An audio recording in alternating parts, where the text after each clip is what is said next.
मैं हूं देवीलाल गुजर और आप देख रहे हैं जी न्यूज़ एमपी। जी न्यूज़ एमपी पर सभी दर्शकों का स्वागत है। आज की खास खबर, मंदसौर जिले की स्वांसरा विधानसभा में भगवान देव नारायण की विशाल शोभा यात्रा निकाली गई, जिसमें सैकड़ों की संख्या में गुजर समाज एवं अन्य लोगों ने शोभा यात्रा में भाग लिया। शोभा यात्रा के मुख्य अतिथि रमा देवी, बंसीलाल गुजर एवं खाचरोद सीट से 4 बार विधायक रहे दिलीप गुजर, साथ ही अन्य कई समाज के मुख्य अतिथि मौजूद रहे। वहीं कैबिनेट मंत्री मध्य प्रदेश शासन से हरदीप सिंह डंग वहां उपस्थित थे। वहां उपस्थित होकर उन्होंने बालक छात्रावास के लिए 11 लाख रुपए का अनुदान देने की घोषणा की। वहीं उन्होंने भी उपस्थित सभी अतिथियों द्वारा समाज उत्थान के लिए शिक्षा पर फोकस किया, साथ ही समाज को आगे बढ़ने के लिए कुरीतियों को भी खत्म करने के लिए उपस्थित लोगों को समझाइश दी। शोभा यात्रा का आयोजन गुजर दिव्य ज्योति संगठन के प्रदेश अध्यक्ष राम सिंह सिसोदिया एवं मंदसौर जिला देवसेना अध्यक्ष ममता गुजर के नेतृत्व में शोभा यात्रा का आयोजन संपन्न हुआ। फिर राजनीति में तो काम करते हैं तो कोई नाराज भी हो जाता तो उसको मनाने करने की आवश्यकता नहीं रहती। और जो सामाजिक संगठन में जो काम करना वाला व्यक्ति है उसको बहुत बड़ी जवाबदारी रहती है कि समाज के हर व्यक्ति की को एकत्रित करके एक मंच पे लेके आना।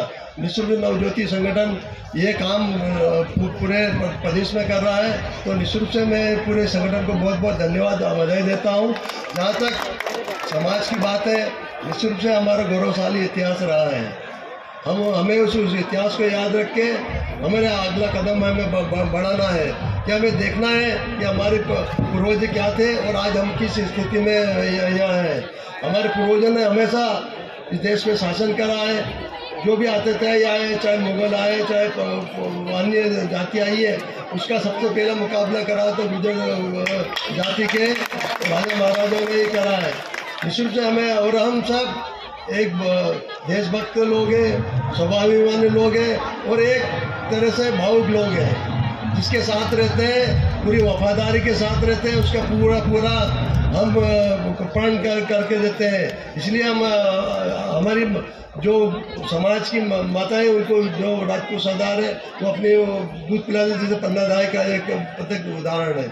हमने हमारी वफादारी में कभी कमी नहीं रही है, जिसके साथ रहे वफादारी के साथ रहे।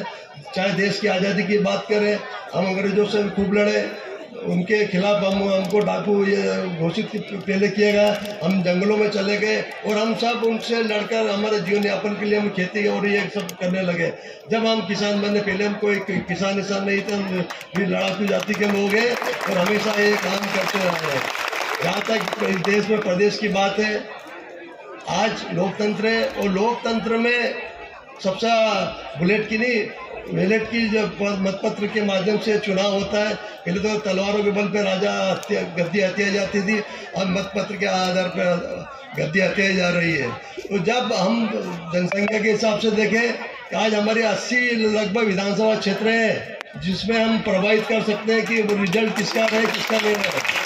तो उसके लिए भी हमें जागरूक होने की आवश्यकता है। उसके लिए हमें शिक्षा में विशेषकर ध्यान देंगे। यदि हम हमारे बच्चे शिक्षित होंगे, अपने हक अधिकारों को जानेंगे, लोग उनको बेवकूफ़ नहीं बना पाएंगे और अपने हक अधिकार के लिए हम लड़ाई को लड़ेंगे।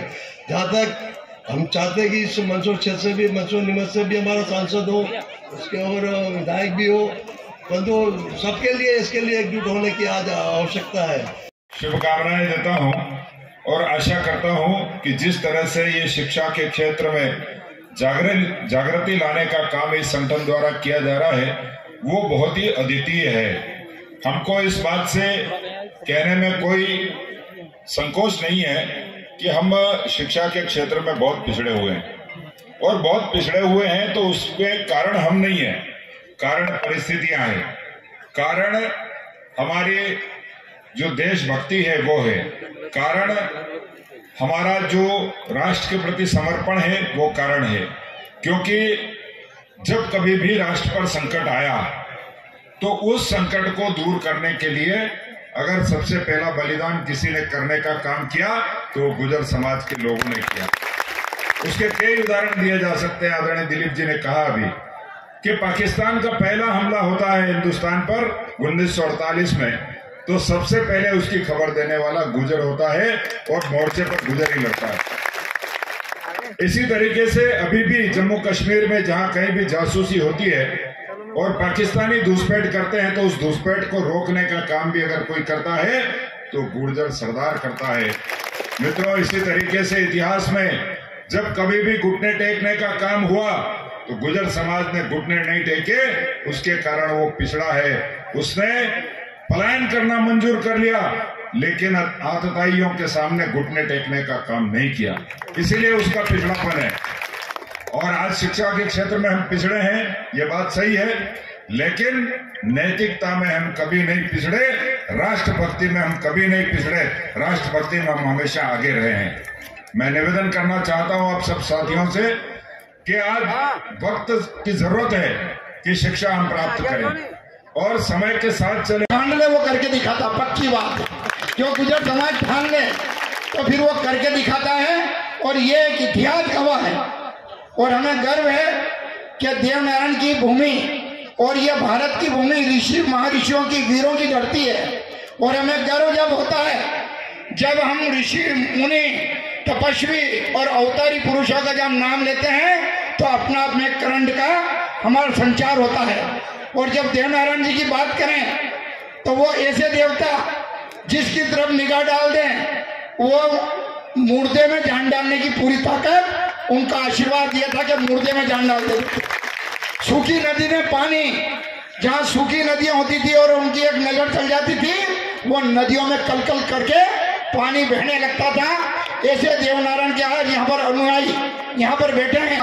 और जो देशभक्ति का तरीका है, अगर देशभक्ति सीखनी हो तो हम एक गुर्जर समाज का नाम भी प्राथमिकता से ले सकते हैं।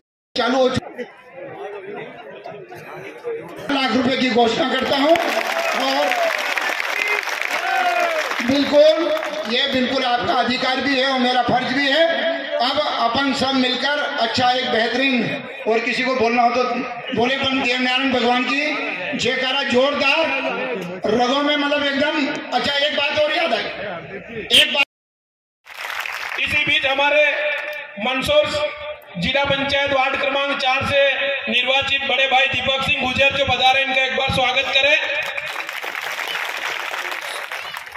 इन्हीं आप दीपक भाई का स्वागत करें। दूसरी, यहाँ आप देखने को मातृशक्ति जो विराजमान है उनको नमन करता हूँ। हमारे महिला देवसेना के अध्यक्ष आदरणीय भाभी जी ममता गुर्जर जी, जिनका काफी सहयोग रहा है हर जगह ग्रामीण क्षेत्र में। सभी युवा साथियों, मंच पे विराजमान हमारे वकील साहब ने बताई थी अफजलपुर वाले ने कि 2023 से पहले राष्ट्रीय उपाध्यक्ष आदरणीय बाबूजी भी विराजमान है। मैं बाबूजी से गुर्जर समाज के नाते अनुरोध करता हूं कि मध्य प्रदेश सरकार से निवेदन